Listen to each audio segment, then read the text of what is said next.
پھر اسی طرح یہ ہے کہ آب زمزم، نبی صلی اللہ علیہ وسلم نے فرمایا ماء زمزم لما شرب له، زمزم کا پانی اس مقصد کے لیے جس کے لیے وہ پیا جائے. اگر آپ شفا کی نیت سے پی رہے ہیں تو انشاءاللہ اللہ تعالیٰ شفا دے گا.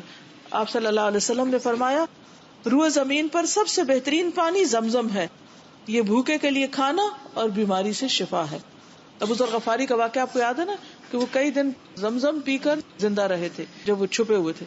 زیتون کا تیل، آپ نے فرمایا زیتون کھاؤ اور اس کو لگاؤ، بلا شبہ یہ مبارک درخت ہے. والتین والزیتون، اللہ تعالیٰ نے زیتون کی قسم کھائی. پھر یہ یاد رکھیے کہ بیماری پر صبر بھی کرنا چاہیے، جلد بازی نہیں کرنی چاہیے اور جلد بازی میں غلط طریقوں پر نہیں چلنا چاہیے اور ثابت قدمی کی دعا کرنی چاہیے. نبی صلی اللہ علیہ وسلم نے فرمایا کسی بھی مسلمان کو کوئی بیماری، تکلیف یا کوئی بھی مرض ہوتا ہے تو اللہ تعالیٰ اس کے گناہوں کو اس طرح گراتا ہے جیسے درخت اپنے پتوں کو گرا دیتا ہے. تو یہ ایک ذریعہ بن جاتا ہے. دشمن تو آپ کو نقصان دینا چاہتے ہیں لیکن وہ آپ کے لیے خیر کا ذریعہ بن جاتا ہے، گناہوں کو دور کرنے کا. سارے آج کی بات میں ایک یہ یاد رکھ لیں تو بہت فائدہ ہوگا، کیونکہ ہم تکلیف میں گھبرا بہت جلدی جاتے ہیں. بعض اوقات انسان اپنی عبادت اور نیکیوں کی وجہ سے ان درجات تک نہیں پہنچ سکتا جن پر تکلیف آنے پر صبر کی وجہ سے پہنچ جاتا ہے. تو کبھی بھی تکلیف کو برا بلا نہ کہے، ان کو بولے نہیں، یعنی کہ وہ آئے عافیت اچھی، لیکن اگر اللہ کے اذن سے کوئی آ جائے اور انسان صبر کر لے تو اس کی وجہ سے ایک دم وہ بلند درجوں پہ پہنچ جاتا ہے.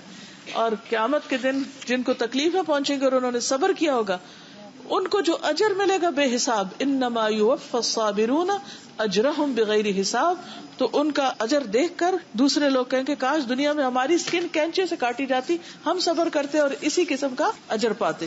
ایک کالی عورت تھی جس کو مرگی کا دورہ پڑتا تھا، تو اس نے کہا میرے لیے آپ دعا کریں کہ میں ٹھیک ہو جاؤں. تو آپ نے فرمایا اگر تم صبر کرو، یعنی میں کروں گا تو ٹھیک ہو جائے، لیکن صبر کرو تو تمہارے لیے اس کے بدلے جنت ہے. تو اس نے کہا کہ میں صبر کروں گی، بس آپ یہ دعا میرے لیے ضرور کر دیں کہ اللہ تعالیٰ میرا ستر ڈھانپے رکھے، یعنی کہ میرا ستر نہ کھلا کرے. تو آپ نے اس کے لیے دعا کی. اس حدیث سے بھی پتہ چلتا ہے کہ اگر کوئی دکھی ہے، تکلیف میں، تو کسی سے اگر دعا کرنے کے لیے کہتا ہے تو کوئی بدعت نہیں ہے.